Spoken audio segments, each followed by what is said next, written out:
하나님 말씀 보겠습니다. 하나님 말씀 창세기 26장 30절 말씀입니다.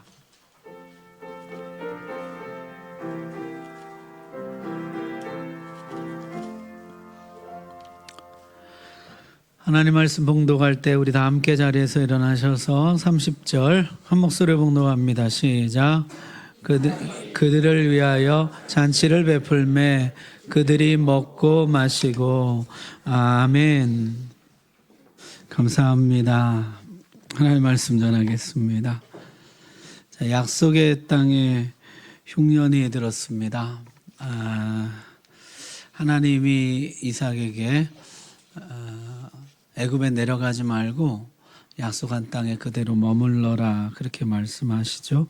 이삭이 그 땅에 머물렀습니다. 흉년의 이삭은 양식을 얻기 위해서 직접 농사를 지었어요. 본래 이삭은 목축업하는 집안이었죠. 그 아버지 아브라함 때도 양과 소떼가 많고 목축업을 하는 집이었어요. 이삭도 마찬가지로 목축업자였습니다. 지금까지 양식과 가축을 바꿔서 먹었던 것이죠. 그러나 이제 흉년이 들면서 사람들이 양식을 팔지 않게 된 것이에요.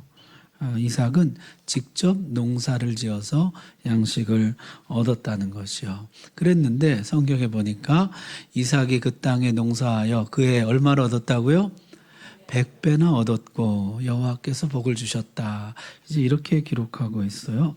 여러분, 오늘날과 같이 정보가 많은 때에도 귀농하잖아요. 전업해서 귀농을 한 경우에 2, 3년은 평영작하기도 어렵다 그럽니다. 그런데요, 이 이삭은 귀농하자마자 100배나 거두게 되었다는 것이죠. 여러분, 성경에서 100배는 뭡니까? 기대할 수 있는 최고치거든요. 30배, 60배, 100배잖아요.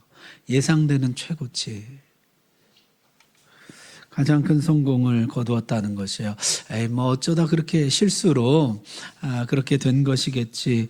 그랬는데 성경에 보니까 해가 갈수록 더 잘 됐다는 것이요. 그래서 성경의 표현대로면 창성하고 왕성하여 거부가 되었다. 번역은 그렇게 했지만 다 같은 단어예요. 이게 가달이라는 단어인데 커지다 이런 뜻이에요. 그래서 이삭이 점점 커졌다. 점점 커지더니 마침내 위대한 자가 되었다. 거대한 자가 되었다. 이런 뜻이에요. 양식대가 넘치고 양식이 넘치고 가축대가 번성하고 종들까지 심히 많았다는 것이죠. 그러니까 그 땅에 사는 원래 살던 블레셋 사람들이 어땠을까요? 시기하고 텃세했다는 것이에요. 그래서 이들이 우물을 막았습니다. 양과 소가 때를 이루고 종이 심히 많았다. 아까 지금 양식도 100배나 잘 됐죠. 가축대도 많죠. 종들도 많죠. 시기할 만했겠죠. 그러니까 블레셋 사람들이 시기해서 그 아버지 아브라함 때 그 아버지의 종들이 판 모든 우물을 막고 흙으로 메웠다는 것이요. 메우면서 흙으로 우물을 막으면서 이것으로 이삭의 성공은 끝날 것이다. 곡식에 물을 대고 그 다음에 가축에 물을 주고 그 많은 종들 그 식수를 써야 되잖아요. 근데 그 우물이 갑자기 이제 사라져 버리게 된 것이죠. 이것으로 이삭의 번성은 끝이 날 것이다. 이렇게 생각했다는 거죠. 뿐만 아니라 왕 아비멜렉이 와서 뭐라 그랬습니까? 내가 우리보다 크게 강성한즉 어떻게 하라고? 우리를 떠나라. 이렇게 말했어요. 떠나라. 추방령을 내리게 됩니다. 왕이 그 블레셋 왕이 와서 이 나라를 떠나라. 이렇게 말했다는 것이요. 여러분, 이삭이 하나님 내가 견디다 못해 떠납니다. 내가 하나님 말씀대로 이 약속의 땅에 머물려고 애를 썼는데 저렇게까지 하니까 어떻게 합니까 하나님? 어쩔 수 없어서 내가 떠납니다. 그렇게 떠나지를 않고요. 이삭이 어떻게 하냐면 골짜기로 갔다는 것이에요. 여러분 지도 한번 보세요. 여기 부엘라헤로이에 살다가 흉년 때 이제 그랄로 올라왔죠. 그랄에서 추방령을 당했어요. 우리를 떠나라 그랬죠. 그래서 이 이삭이 어떻게 하냐면 옆에 그랄 골짜기로 갑니다. 그 땅에 머물기 위한 몸부림이죠. 골짜기로 가서 거기에 장막치고 골짜기에 거주했다는 것이요. 자, 여러분, 이 동네가요, 물이 굉장히 귀한 곳이잖아요. 예, 우물 하나로 전쟁이 날 수 있는 곳이거든요. 그런데 우물을 다 흙으로 메워버렸다? 여러분, 이건 선전포고예요. 한 대 먼저 이삭을 친 것이죠. 이삭이 맞받아 치면 이제 사방에서 달려들어서 전쟁이 일어날 것이에요. 그런데 이삭이 잠잠한 거예요. 오히려 이삭이요, 옆으로 피해가서 거기서 말없이 메웠던 그 우물을 다시 팠다는 것이에요. 응? 나는 비웃는 줄 아셨어요. 그런 등신 뭐 이렇게 자기 것도 못 지키고 그 쫓겨가서 거기서 그냥 그 매운 거 흙 그 걷어내고 우물 다시 파고 그렇게 했다는 것이죠. 그리고 그 아버지의 우물을 다시 다 파고 그 우물을 아버지가 부르던 이름으로 불렀다는 것이에요. 그 이름으로 불렀다는 건 뭐예요? 정통성이 우리에게 있다. 이거 우리 거다 이런 뜻이에요. 여러분, 우리는 백두산이라고 그러지만 중국 애들은 뭐라 그래요? 장백산이라고 그러잖아요. 우리가 백두산이라고 하는 건 뭐예요? 우리 거다 이런 거예요.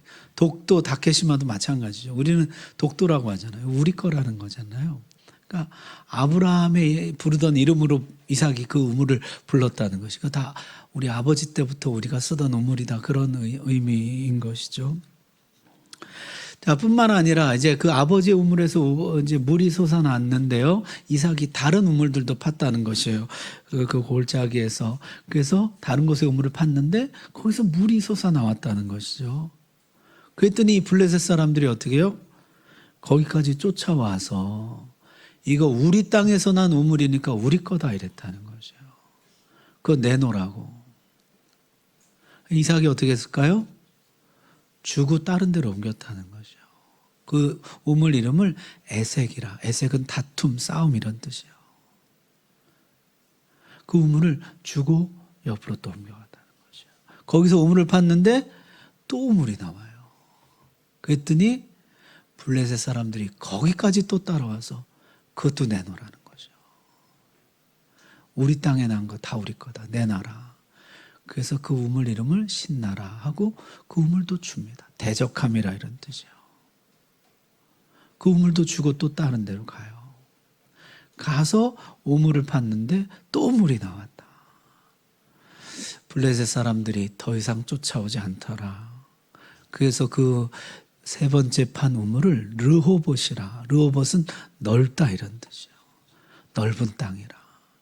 내줬더니 하나님이 나를 넓은 땅으로 인도해 주시더라. 그랬다는 것이죠. 자, 여러분, 이 이삭의 이야기 가만 보세요. 에색, 신나, 르호봇. 여러분, 이 사람들이요, 아버지의 우물을 메운 것도 모자라서 쫓아오면서 괴롭히는 것이에요. 쫓아오면서 그거 다 내놓으라고 시비를 걸고 그렇게 했던 것이죠. 나도 참을 만큼 참았다. 인내도 한계가 있지. 그리고 한바탕 할 법도 한데요. 이삭이 어떻게 합니까? 주고 떠난다는 것이요. 여러분, 아브라함은 318명의 가병, 종을 거느리고 어떻게 했습니까? 가서 전쟁을 해서 빼앗긴 것을 되찾아 왔던 사람이거든요. 그 아버지가요. 이삭이요, 지금 아버지 때보다도 종이 더 많아요. 이게 한번 붙으면 붙을 수 있었다는 것이에요. 아까 아비멜렉도 그랬잖아요. 내가 우리보다 크게 강성하다고. 이삭이 그냥 줘버리더라는 것이에요. 아브라함과 롯이 그 목초지가 부족해서 갈라설 때 아브라함이 조카 롯에게 네가 먼저 선택해라 양보했던 것처럼 이삭은 블레셋 사람들에게 양보합니다. 그랬더니 하나님이 르호봇 넓은 땅 인도하시더라는 것이죠. 내어줌으로 얻는 것이고 져줌으로 이기는 것이에요. 그 비밀을 이삭이 알게 되었다는 것입니다. 자, 그렇게 하고 흉년이 끝났는지 이삭은 다시 자기 고향으로 돌아갑니다. 브엘세바로 돌아가는데요. 그럼 지도 다시 보시면은 여기 그랄 골짜기에서 여기 어디가 이제 에색 신나 있고요. 학자들은 아마 르호봇이 여기쯤 됐을 것이다 이렇게 생각합니다. 르호봇에서 이제 브엘세바, 이삭이 태어난 곳이죠. 자기 고향으로 올라가게 됩니다. 고향에 올라갔더니 그날 밤에 하나님이 나타나셔서 나는 내 아버지 아브라함의 하나님이니 두려워하지 말라. 내가 너와 함께 있어. 내게 복을 주어 내 자손이 번성하게 하리라. 내가 너와 함께 있을 것이다. 두려워하지 말아라. 내가 너에게 복을 줄 것이다. 약속해 주셨다는 것이요. 그러니까 이삭이 거기에 제단을 쌓고 하나님의 이름을 불렀다. 하나님을 경배했다. 이제 이야기가 이렇게 됩니다. 자, 그렇게 이제 흉년의 어려운 시간을 마치고 이삭은 다시 자신의 고향 브엘세바로 돌아왔어요. 그렇게 돌아왔는데 누가 찾아왔냐면 아비멜렉이 블레셋 왕 아비멜렉이 찾아왔는데 법무장관 아웃삿이라는 사람과 군대장관 비골을 데리고 셋이서 찾아왔더라는 것이요. 왜 찾아왔나 보니까 이들이 와서 이런 말을 하는 것이요. 그들이 이르되 여호와께서 너와 함께 계심을 우리가 분명히 보았으므로 우리의 사이 곧 우리와 너 사이에 맹세하여 너와 계약을 맺으리라. 왜 찾아온 거예요? 불가침 조약을 맺자고 찾아온 것이에요. 계약을 맺자. 뭘 받기 때문에요? 여호와께서 너와 함께 계심을 우리가 분명히 봤다는 것이요. 여러분 이 얘기가 뭘까요? 그 동네가 물이 귀한 동네라 그랬잖아요. 아무데나 판다고 물이 나오는 것이 아니에요. 여러분 현재 발달된 기술로 수맥 탐지기 이런 거 동원해도요. 우물 이게 땅 파가지고 물 나오는 비율이 30-40%래요. 성공률이. 근데 이삭은 몇 프로예요? 100%예요. 100%. 그 시대에. 파기만 하면 물이 나오는 것이에요. 모든 사람들이 뭘 봤다는 거예요? 하나님이 함께 하시는 거네, 저거는. 저건 하나님이 저렇게 하시는 거네. 모든 사람이 알았다는 것이요. 그러고는 우리 조약을 맺자. 그 조약의 내용은 이것이에요. 너는 우리를 해하지 말라. 불가침 조약 맺자는 것이에요. 이는 우리가 너를 범하지 아니하고 선한 일만 내게 행하여 내가 평안히 가게 하였음이니라. 이제 너는 여호와께 복을 받은 자니라. 너는 우리를 해하지 말아라. 이런 약속을 맺자는 거죠. 왜냐하면 우리가 너를 어떻게 해요? 범하지 않았다. 이건 맞는 말이죠. 이삭이 그 땅에 거할 때 어떻게 했습니까? 이삭과 리브가를 건드는 자는 죽을 것이다. 이렇게 왕이 명령을 내렸었잖아요. 이삭과 리브가를 보호해 줬었습니다. 범하지 않았습니다. 그거 맞는 말이에요. 그러나 선한 일만 내게 행하여 내가 평안히 가게 하였습니다. 이건 틀린 말이죠. 선한 일만 하진 않았죠. 오히려 어땠습니까? 텃세와 시기 가운데 그 아버지 우물을 다 메우고 파는 우물마다 쫓아와서 강탈하고 그렇게 괴롭혔잖아요. 이제 넌 여호와께 복 받은, 넌 여호와께서 복 주셔. 파는 곳마다 물이 나오는 하나님의 복 받은 자 아니냐. 그러면서 우리 서로 해하지 말기로, 서로 침략하지 않기로, 공격하지 않기로 계약을 맺자. 그렇게 이야기했다는 것이요. 자, 여러분이 이삭 같으면 어떻게 하시겠어요? 여러분이 만약에 이삭이라면은 순순히 받아들이시겠어요? 야, 내가 너네 땅 살 때 말이야. 그때 너네 어떻게 했냐? 내가 힘없을 때. 그때 어떻게 했어요? 쫓아와서 괴롭히고. 그러더니 지금 이제 고향 땅에 돌아와서 힘이 있고 명분이 있잖아요.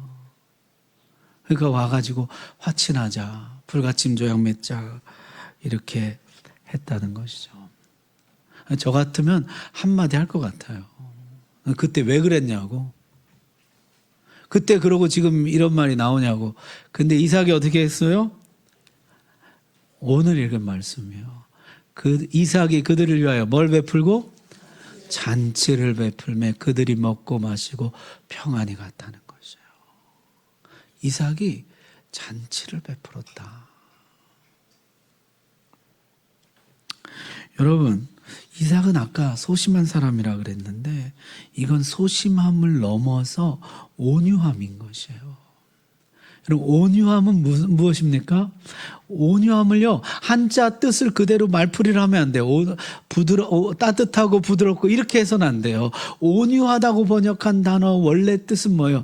잘 길들여진 말이라 이런 뜻이에요. 잘 통제된, 잘 길들여진 이런 뜻이에요. 여러분, 야생마를 한번 보십시오. 야생마가 어때요? 힘이 넘치잖아요. 근데 얘는 어디로 튈지 몰라요. 그런데 경주마는 어떻습니까? 얘가 잘 길들여져서 경주마가 되면 엉뚱한 데 힘을 안 써요. 주인이 출발 이랴 그러면 어떻게 해요? 그때 그 힘을 그냥 폭발시켜서 앞으로 달려가는 거잖아요. 그것을 가리켜 성경은 온유라고 불러요. 하나님 주신 힘을 잘 관리하고 통제하고 있다가 이게 아무 때나 나오질 않아요.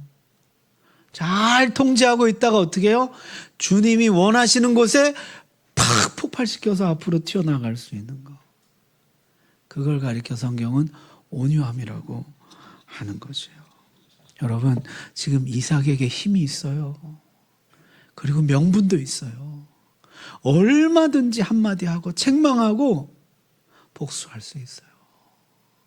근데 어떻게 해요? 잔치를 열어주는 거예요. 평안히 가게 하는 것이에요. 이게 온유함이라는 거예요. 온유함. 그랬더니요, 그날 또 기쁜 소식이 들려옵니다. 그날 종들이 와서 뭐라 그래요? 오늘 또 물이 나왔다는 거죠. 오늘 우물 팠는데 또 물이 나왔습니다. 마치 하나님이 칭찬하시는 것처럼, 인정해 주시는 것처럼 잘했다. 잘 참았다. 그날 또 물이 터져 나왔다는 것이에요. 자, 창세기 26장의 이야기 간략하게 말씀드렸는데요. 정리해보면 이렇습니다. 이삭은요, 매우 소심한 사람이에요. 아주 좀 특이하죠. 그 아버지 아브라함은 어땠어요? 대범한 사람이에요. 갈대아 우르를 그냥 용감하게 떠나는 사람이에요. 혼자 그 시족사회 그 인적 울타리를 그냥 스스로 박차고 나올 수 있는 사람이에요. 개척자예요. 대범한 사람입니다. 혼자서 가병을 거느리고 어떻게 해요? 연합군도 이기지 못한 그돌라오멜 야간 기습해서 빼앗긴 거 다 찾아오는 사람이에요. 아버지는 그런 사람이에요. 아들은 또 어떻습니까? 야곱은 아주 주도 면밀한 사람이거든요. 목적한 것은 반드시 이루는 사람이에요. 수단 방법을 안 가리고. 물론 이제 그 수단 방법 안 가리는 것 때문에 하나님 앞에 나중에 다루면 좀 받죠.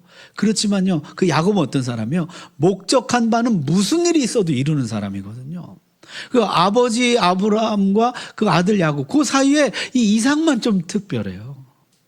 아주 내성적이고 조용하고 다소 추진력은 좀 없는, 집에 있는 걸 좋아하고 묵상하고 뭐 이런 사람, 싸우는 거 싫어하고.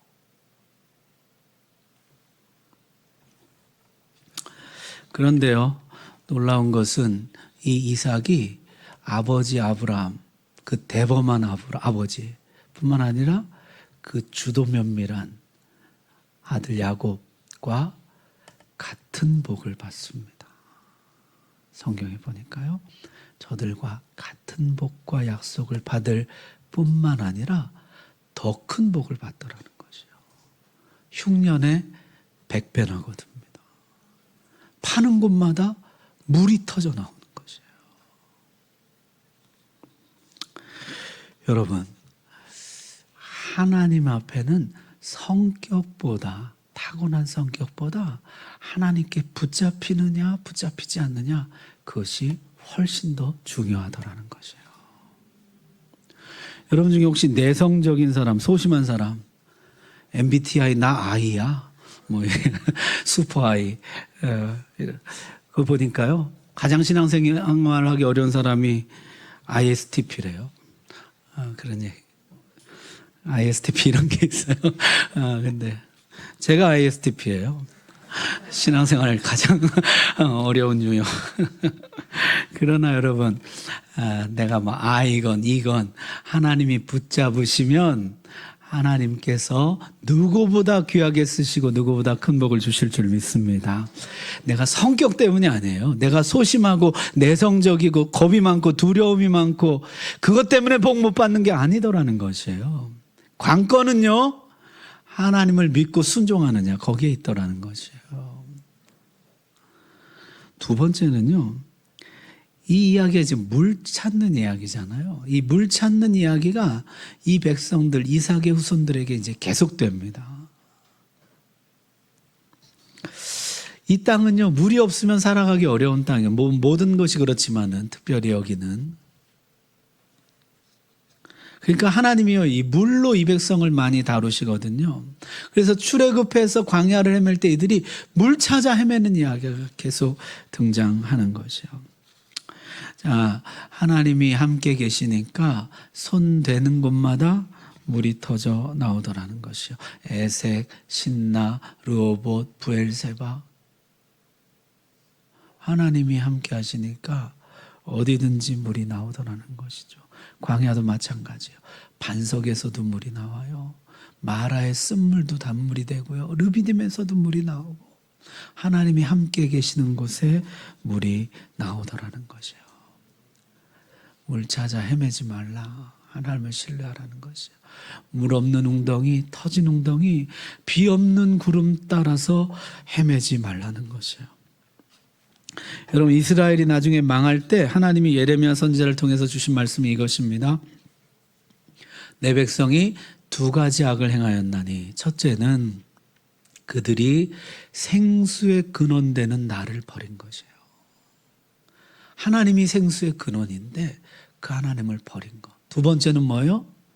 생수의 근원을 버렸으니까 이제 스스로 물을 찾아 스스로 웅덩이를 팠는데 그것은 뭐예요? 물을 가두지 못하는 터진 웅덩이에요. 거기다 내가 물을 담아놓은 것 같잖아요. 어떻게 해요? 줄줄 새요. 물을 가두지 못하는 웅덩이에요. 생수의 근원이신 하나님을 의지하는 대신에 그 하나님은 버리고 내가 어디다 물을 잘 담아가지고 가둬두고 하나님 없이 잘 살아봐야지. 근데 이건 뭐예요? 터진 웅덩이. 물이 새는 웅덩이에요. 물을 가둬두지 못하는 것이에요. 비 없는 구름인 것이죠. 그것을 찾아 헤매지 말라는 것이에요.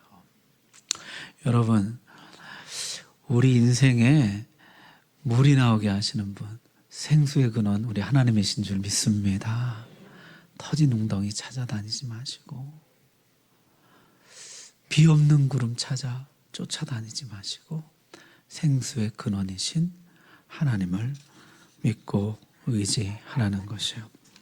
자, 세 번째, 오늘 참 제가 주목하고 싶은 것은 바로 이 부분인데요. 이삭이 원래 소심하고 겁 많고 두려움이 많은 사람이었잖아요. 아내도 몰래 껴안다가 들키고 뭐 이런 사람이잖아요. 그런데요, 이 사람이 나중에 차차 어떻게 변합니까? 우물을 양보했는데 처음에 쉽지 않았을 것이에요. 우물을 양보했는데 또 물이 나오는 것이에요. 양보했는데 또 물이 나오는 것이에요. 점점 이 사람이 믿음이 생기고 담대해졌던 것 같아요. 나중엔 어떻게 합니까? 화친하자고 숙이고 들어오는 적에게 잔치를 베풀어 줄 정도로 어떤 여유가 생겼다 그럴까요? 온유하게 된 것이에요. 소심한 사람이 온유함에 이르게 되었다는 것이에요. 힘이 없을 때뿐만 아니라 지금은 힘이 있어요. 명분도 있어요. 그런데도 기꺼이 화목을 택하더라는 것이에요. 전에는요, 어떻게 해볼 도리가 없어서 참은 거예요. 지금은요, 얼마든지 응징할 수 있어요. 복수할 수 있어요. 한마디 할 수 있어요. 그런데 잔치를 베풀어 주는 거죠. 소심한 사람이 온유한 사람으로 자라나게 되었다는 것이죠. 다윗은요, 나중에 시편에서 이 사건 이렇게 노래합니다. 그러나 누가 땅을 차지해요?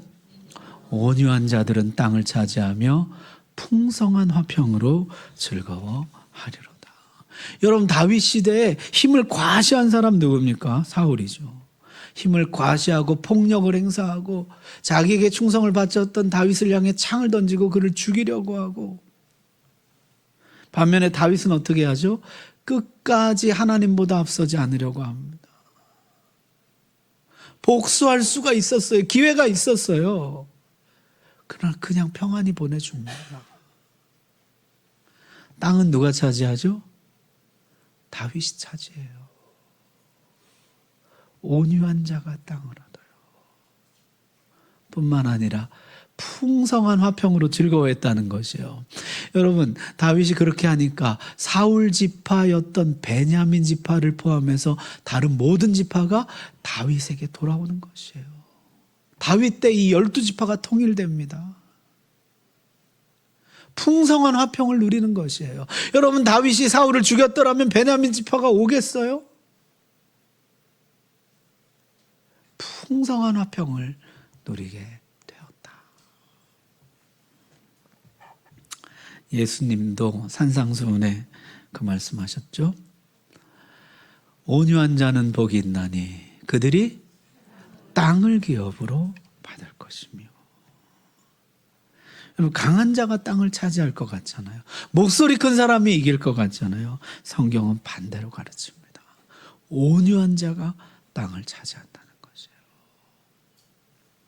어떻게 이런 일이 가능합니까? 누가 계시기 때문에? 하나님이 살아계시기 때문이라는 거죠. 시편 76편은 이렇게 노래합니다. 우리 같이 한번 읽겠습니다. 시작. 곧 하나님이 땅의 모든 온유한 자를 구원하시려고 심판하러 일어나신 때로다. 아멘. 하나님이 일어나신다는 것이에요. 왜 일어나십니까? 온유한 자들을 구원하시려고. 온유한 자들이 이 세상에서는 치이는 것 같아요. 눌리는 것 같아요. 다 빼앗길 것 같아요. 그러나 하나님이 일어나십니다. 그리고 온유한 자들을 건져내시는 것이에요. 그래서 온유한 자들이 땅을 차지하고 물을 얻고 풍성한 화평을 누리게 되는 것입니다. 여러분, 하나님 살아계신 줄로 믿습니다. 악다구니를 써서 물을 얻고 땅을 얻는 것이 아니에요. 온유한 자가 물을 얻고 땅을 얻습니다. 소심하고 겁 많고 내성적이고, 그러나 거기서부터 차츰차츰 하나님을 경험하고 배우고 믿음이 자라나서 마침내 온유한 사람으로, 내 안에 야생마 같이 터져 넘치는 힘이 있지만은 그러나 주님이 원하실 때만 그 힘을 폭발시킬 수 있는, 주님이 원하시는 곳에만 그 힘을 쏟아부을 수 있는 온유한 사람. 내어줌으로 얻고 저줌으로 이기는 믿음의 비밀. 여러분, 온유함의 비밀을 가진 믿음의 성도들 다 되시기를 주의 이름으로 축복합니다. 기도하겠습니다.